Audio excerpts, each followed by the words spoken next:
Super Juan Gantalaw sa DYWS Super Radio. Paspas ang dagang saknaan, minunot usab ang pagitib sa mga balita. Way huno ng mga personahe sa News and Public Affairs Department sa paghagpat sa mga balita ikan sa pagkaumol nini ngadto na sa labing uwahing kalambuan sa balita o paghatod ini kaninyo pinaagi sa Double S News Roundup. Double S News Roundup ang hiniusap paghatod sa balita karon o kalambuan nini dinhi sa Double S News Roundup.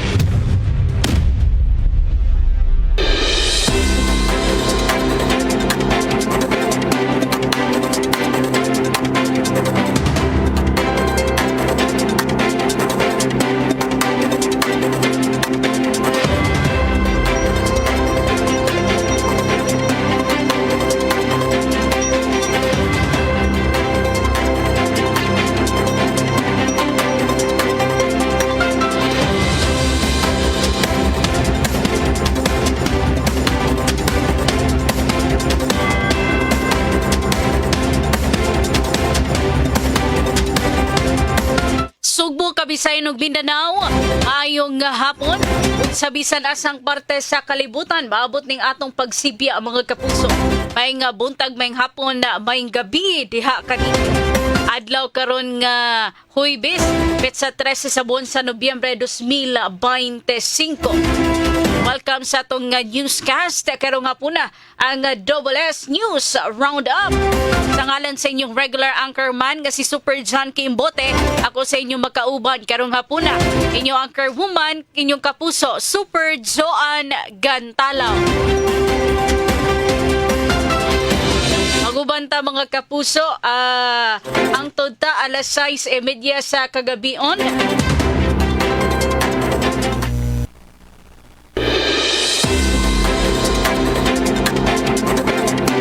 Mabati ta live sa 999 kHz sa rayo sa radyo o sa itong Facebook live streaming mga kapuso pinagi sa itong Facebook page ang DYWS Super Radio GMA. Super Radio. Super Juan Gantalaw sa DYWS Super Radio.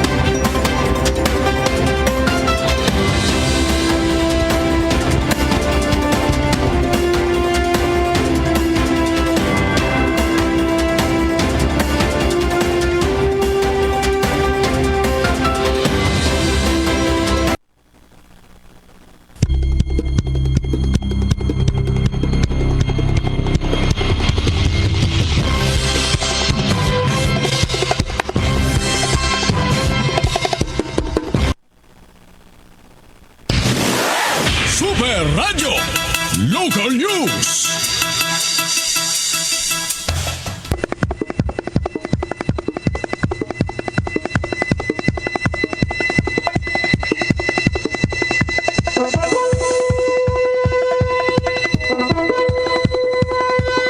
Atong oras mga kapuso alas 5:36 na sa atong balita sa lokal. Pimandog investigasyon si Talisay City Samsam nga Gulyas. Talisay City Mayor Gerald Anthony Samsam Gulyas ngadto sa kapulisan kung kinsay responsable sa pagisi sa hose sa water pump kagigamit sa pagpahubas sa tubig baha. Nanaad ang mayor nga manubag ang tao nga responsable sa paggubas sa kahimanan sa syudad na pinagkarong panahon nga gamitonon kaayo sa pagsuip sa tubig baha. Gigamit ang ekipo sa Purok Madasigon sa Barangay Biaso nga grabing naapektuhan sa baha tungod sa bagyong nga Tino. Ibilin ras sa maong lugar ang water hose kay wa pa man mahuman ang pagpahubas sa baha. Apan ibawa na lang sa nga nagisi na ang water hose dihang gabito na unta hinungdan nga misamot kalangay ang operasyon. Super Radio.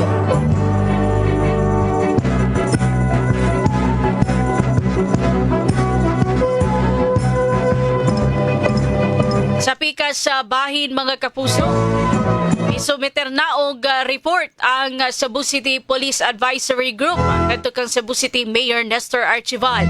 Mga accomplishment reports kinigikan sa mga nagkadayang sektora dinhi sa syudad sa Sugbo. Ipadayag sa grupo sa natampo sa kapulisan sa pagsalbar sa kinabuhi o pagprotektar sa mga kabtangan ato sa bagyong nga Tino.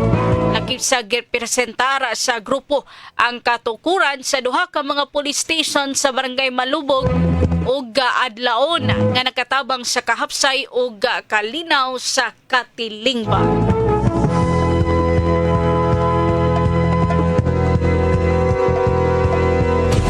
Super Juan Gandalaw sa Diway Kawalas Super Radio.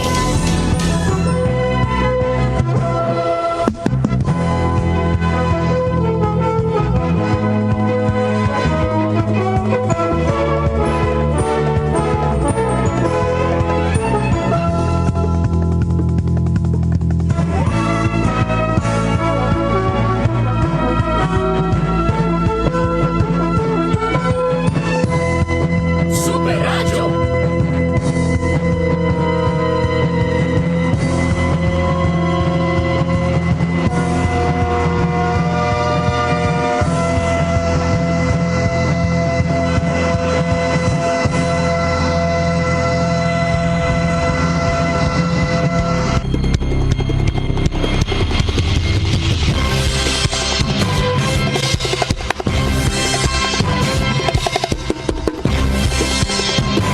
Super Radio. Kaya rita sa mga nagunang balita o sa mga kapuso, mga nakuha nga balita kanihang buntag hangtod karong orasa mga kapuso.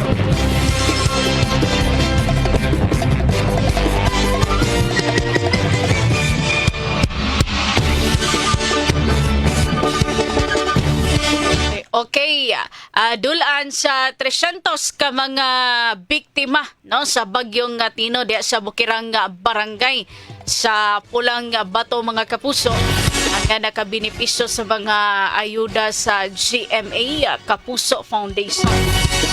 Agitakda nga ugmang adlaw ang mga benepisaryo sa barangay Lusaran sa mga kapuso ang makadawat og mga food packs gikan sa GMA Kapuso Foundation. Yamatod pa ni Amabel Rosana ang Regional Coordinator sa Foundation, GMA Kapuso Foundation, mga kapuso, na nagkinahanglan ang mga biktima sa mga gamit sa kusina ug panimay. Nakahatag na sab ang GMA Kapuso Foundation og mga ayuda sa lungsod sa Consolacion ug Dakbayan sa Mandawi. Mihangyo usab ang kapitan sa barangay nga dunauntay ayuda nga construction na materials aron magamit pagtukod og mga balay mga kapuso. Karon nga humana ang kalamidad mga kapuso ang ginahana sab karon sa mga tawo unsaon na pagtukod og balik. No, unsaon pagbangon sa matag adlaw mga kapuso. Dagan gyud ang nawad-an og panimay. Kuni ilahang gikinahanglan gid karon mga kapuso mga construction na materials aron usab pagtukod balik sa ilahang mga balay mga kapuso. Super Radio.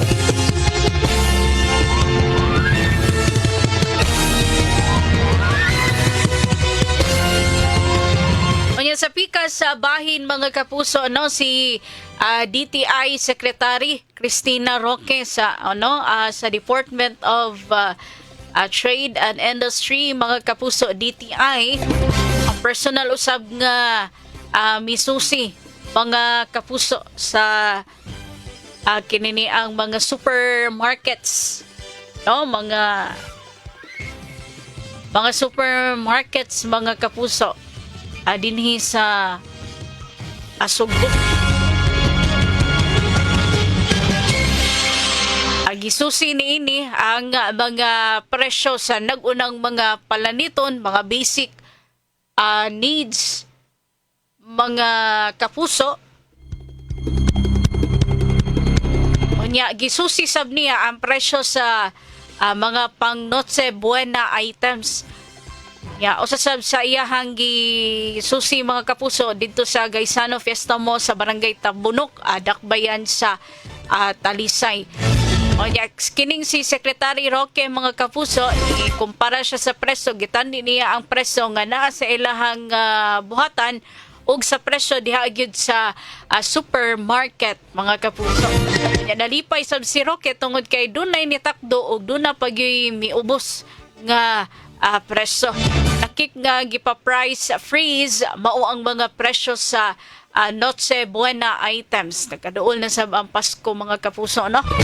Ya una ni ini gimando gyud ni Presidente Ferdinand Marcos Jr., no? Mideklara sa price freeze asud sa 60 ka adlaw subay sa state of calamity sa nasod. Binagid sa grabing naapektuhan sa sunod-sunod nga bagyo. No, gideclare na ang ato ang nasod, no, gideklara ang state of national calamity mga kapuso. Susubay sa bana gideclare sad ang pag-price freeze sa mga palaliton. Sud sa 60 ka adlaw mga kapuso, sa 60 ka adlaw. Umato di Roque, Secretary Roque, nga dili sila gusto nga dunay mo pahimo sa preso. Karon nga nagkalisod pa ang kadaghanan gumikan sa katalagman. Na mag-abusar gyud mga kapuso, maayo gyud nga i-regulate, mao gyud nga susihon tanawon kung mao pa ba gihapon ang mga presyo mga kapuso kay naa mga advantages kaayo nga mga tao, mga upay-mos gyud nga mga tao mga kapuso basta kay gayon nga mo paburot lang gyud sa ilahang presyo. So muna ang gilikayan sab sa mga authorities nga mahitabo na kay naglisod pag-irong panahona possible ang uban mo pahimusad sa kahigayunan nga himuong negosyo mo paborot sa presyo luoy kaayo ang mga konsumidor mga kapuso. Mao ning gi-regulate, mao ning gisusigid sa authority sa DTI kung gipatuman gyud ang price freeze mao pa ba gihapon ang presyo mga kapuso alang usab sa kaayuhan sa mga konsumidor.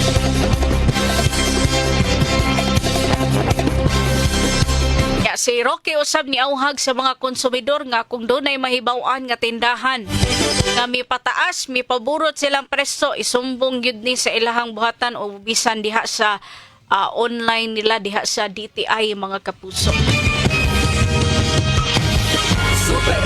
Samtang dulaan sa 500,000 nga balor sa illegal nga drugas na sakmit sa bypass operation sa Mabolo Police Station 4 Cebu City Police Office sa sitio Neville Hills, Barangay Busay, Cebu City. Super Radio. Samtang day 69 anyos nga lolo nga wanted sa kasong pagbinastos mga kapuso pusasan kagabi sa barangay San Nicolas, Dakbayan sa Subo. Super Radio. Dapoy 68 anyos nga pari ang patay na nga napaligan sud siyang lawak sa usa ka kondominium sa barangay Mabolo, Cebu City. Matod pa ang biktima gituuhang nagkutlo sa kinabuhi. Super Radio.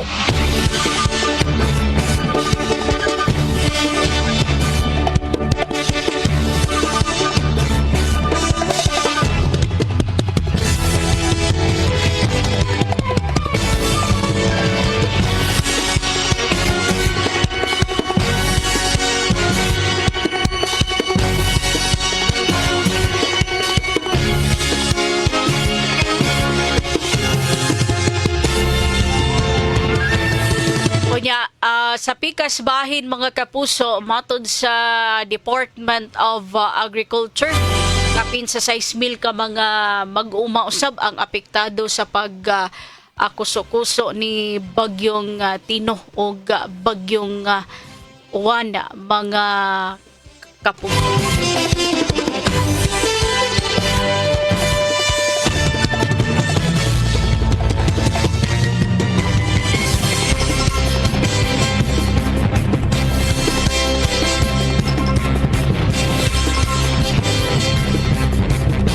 Kato ang mga nagunang sab nga balita mga kapuso sa di pa ta mo padayon ni aning ato ang newscast mga kapuso, no? Kadi pa ta amo padayon sa iro na to mga balita sa atong mga reporters to sang paludson ang mga pahinumdum.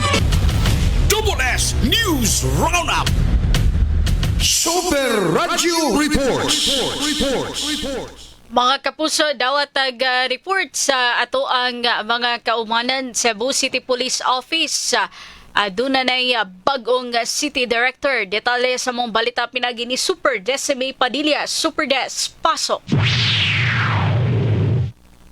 Bago na niya ang mulingkod na City Director sa Cebu City Police Office kinihuman naglilipan sa katungganan si Police Colonel Enrico Figueroa o ang muhulit niya mao si Police Colonel George Ilana nga kanhing hepe sa Regional Civil Security Unit ng RCSU 7. Nasairan nga ang Campo Crame ni pagawas na o kamanduan sa paghihibok ng Figueroa sa nitong Nobyembre 12, 2025 apan hingpit makapagawa sa order ang Police Regional Office 7 alang sa formal na paglingkod sa katungganan ni Ilanan. Nasairan ni Sab nga kan Nobyembre 13 gipatawag si Figueroa gayon man ang 13 ka station commander sa conference room sa CCP aron ipahibaw nga kung pa na siya sa katungganan dungan sa pagparamilitary ni Nasairan si Figueroa takot sa Philippine National Police Academy Class of 1999 o miningkod ng hepe sa Police Subo de Enero 13, 2025 dinang hulipan si Police Colonel Antonio Cañete sa nakaduno sa pagtinulog hanggang sila nagsakop sa PNPA class of 2 sa Conso. Hindi na bago kami ang CCP sa Sinika Subo ang nun o ganadistino sa kaniadto sa PO sa panahon na wala pa kini mabalik sa rehiyon di ato administrasyon ni Duterte. If definitely kanila sa City Radio de Goles dapat totoo. Dagang salamat Super Decime Padilla sa imuhang report. Samtang sa pikas bahin mga kapuso, dakbayan sa Sugbo, palambuon pa ang ipatumalon niya nga shared responsibility sa city preparedness sa mga kalamidad. Detalye sa mong balita pinagi ni Super Alan Mahit. Super Alan, pasok. Palambuon pa sa dakbayan sa Sugbo, ipatumanon niya nga shared responsibility kini magalabitan sa city preparedness atol sa mga kalamidad nga mahitabo din mismo sa nasod. Ang grupo sa United Architects of the Philippines, UAP, Cebu City Chapter, ni Himo Corticol nga ito mismo, na Mayor Resort Sibalo uban sa City Planning Office o sa City Planning Officer, din sa dakbayan sa Subo nga si Architect Anne-Marie Quizon. Ilang gisgutan kini magalabitan sa pagpatuman og disaster readiness effort, din mismo sa dakbayan sa Subo pinagi sa pag-improve sa mga design temporary shelters, ingon man sa mga barangay multipurpose gyms o multipurpose center aron mahimo kining functional as evacuation center panahon sa kalamidad. Ako sana mahayt sa Jimmy Super Radio DYWS dapat ito. Dagang salamat Super Alan na Mahait sa imuhang report. Samtang sa pikas sa bahin mga kapuso at Chinese sa Consulate Office din sa Sugbo, midonarog dulan 11 milyones ka pesos alang sa tulo ka mga ospital sa Kapitolyo. Detalye sa mga balita pinagi ni Super Lloyd Suarez. Super Lloyd, pasok. Ang tulo ka mga ospital nga maoy makadawat o recipient ining 10.5 milyones ka pesos nga hinabang gikan sa Chinese Consulate mao ang Danao Provincial Hospital, ikaduha ang Juan Dusado Memorial Hospital sa Sugod, ikatulo mao ang Daan Bantayan District Hospital. Ang pag-turnover sa 10.5 milyones ka pesos itambungan mismo ni Chinese Consul General Xiang Zhen o gigunman ni Governor Pam Bari 4. Giklaro sa ni Dr. Nicky Catalan nga wa maapil dinhi ang Bugo Provincial Hospital kini gumikan kay naa na mi tagad ang nasundo pagagamahanan pinagi sa DPWH. Ang unang tulo ka mga ospital nga maoy recipient ni maong nga kantidad nga tag 3.5 milyones ka pesos nga pahak kini gumikan kay wa pay abag nga nadawat ni ini. Kini si Lloyd Suarez sa GB Super Radio DWS dapat totoo. Super Radio Weather News.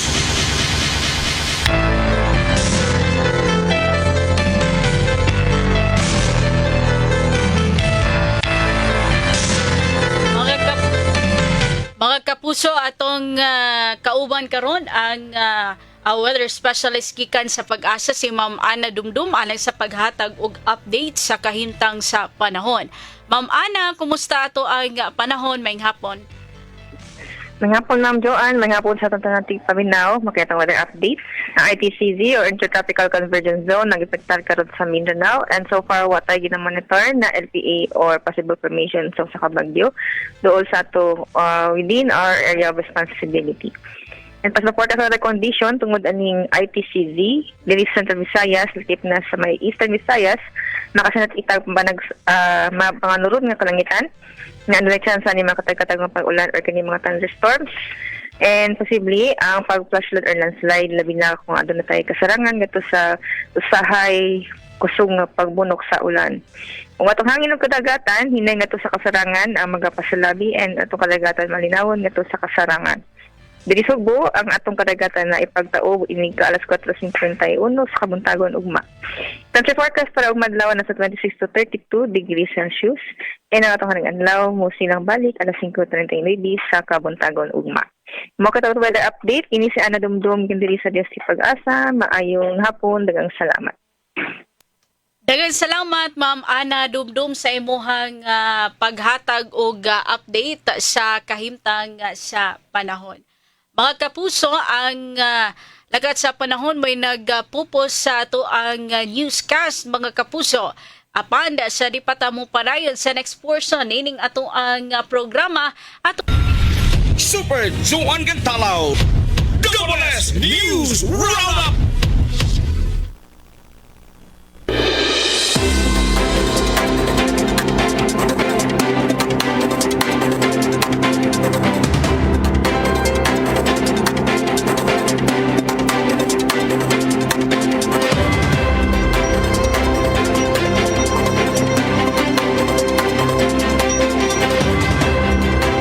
okay, balik taning ato ang programa karong gabi una, mga kapuso. Ang Double S News Roundup. Sa gihapon ako inyong kauban, Super Joan Gantalaw.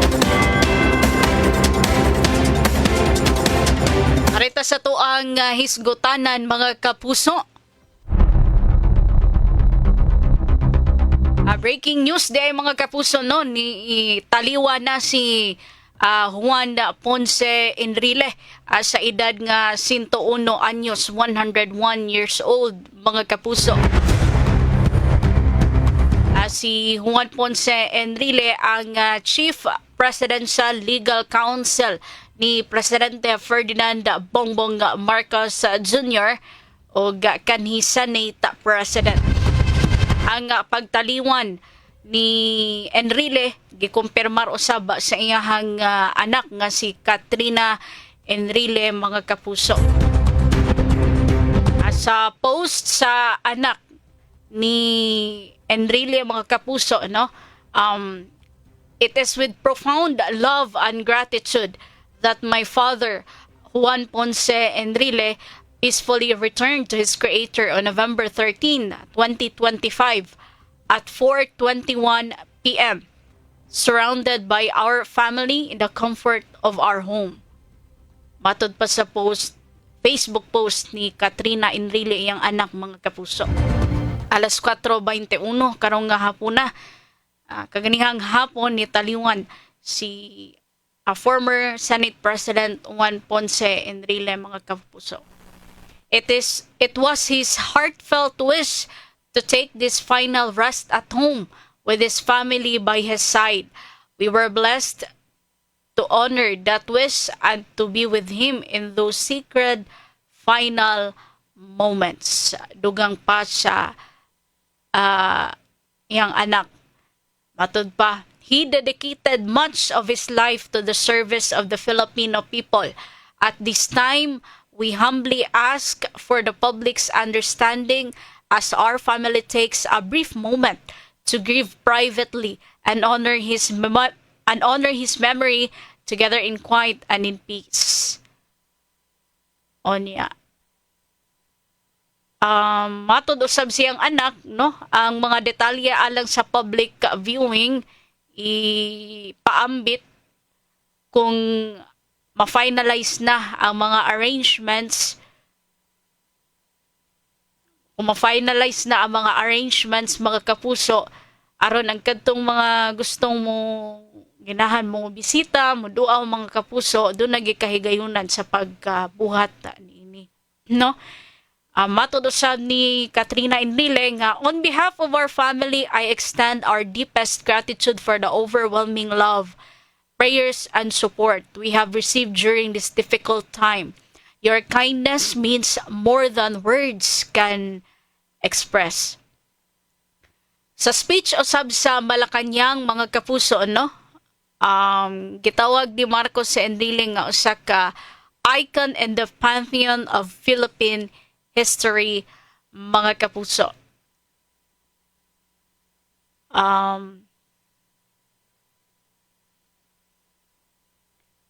Mauni ang gitawag usab sa ni Marcos, no? Diha kang Enrile.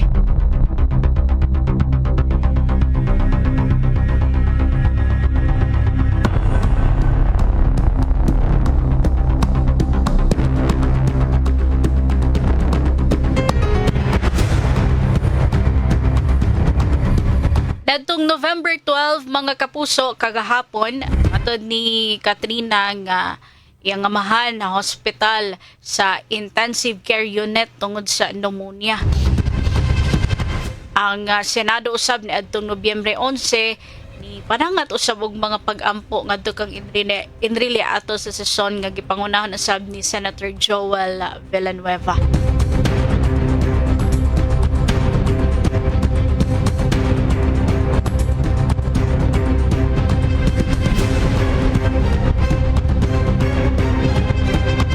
Um, 101 years old, no? Ni taliwan si former Senate President Juan Ponce Enrile at the age of 101 mga kapuso. Taas-taas ang iyang pagserbiso ngadto na sa katungdanan, public service mga kapuso sa gobyerno. Isip usab former Senate President, taas-taas ang iyang pagserbisyo sa publiko mga kapuso. Unya ang iyang pagserbisyo sa katungan sa Senado, taas-taas, no, mga 50 years, no? 50 years ba? Okay, according sa report sa GMA News Online, over 50 years o kapin sa 50 ka tuig nga pagserbisyo sa gobyerno mga kapuso, no. Sawa pa siya ni retire dihang gi-appoint siya as top legal counsel sa president ni adtong 2022. Ni serbisyo na si Enrile sa executive and legislative branches sa kapin sa 50 ka tuig mga kapuso. Mao na ang iyahang pag-serbisyo mga kapuso, no? Asa di pa ta mo padayon ining ato ang programa mga kapuso ato sa aning palutson ang mga Super Juan Gantalaw, Double S News Roundup.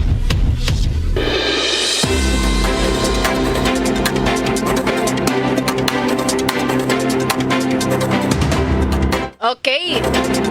Ano man tay igong oras mga kapuso. Ato sa ni itimbaya kadiyot ning ato ang mga nagtanaw comment sa atong Facebook live.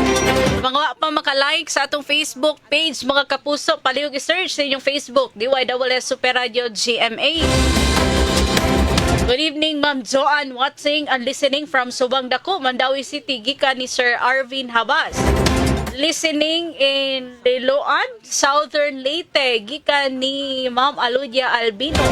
Good evening Super Joan, always watching and listening from Sitio Kamansi, Kinasangan, Cebu City, gikan ni Sir Eugenio Boy Tagsig. Ngayong gabi kapuso, watching from Balilihan, Bohol, gikan ni Sir Johnny Dangma. Good evening DYSS listener, especially Super Joan. Guwapa, shout out ko Kaloy Umali, Dongbel Umali, Tony Hirali from Suba, Basbas Lapu-Lapu, gikan ni Ma'am Leyan, Utamora Matilos. Salamat Ma'am Leyan. Og nagtanaw po nato si Ma'am Annalyn Saldivar. Pustahan unta nako edad. Okay. So, ika ni Boss Frank Oga. Okay. Dito na to usahan mga kapuso. Good evening, Super Zoan. Always watching and listening from Sitio Kamansi, Kinasangan, Cebu City. Salamat mga kapuso ha sa mga naminaw ug nagtan-aw sa ato ang newscast o programa karong hapuna ang Double S News Roundup. Mosunod mga kapuso ang 24 oras.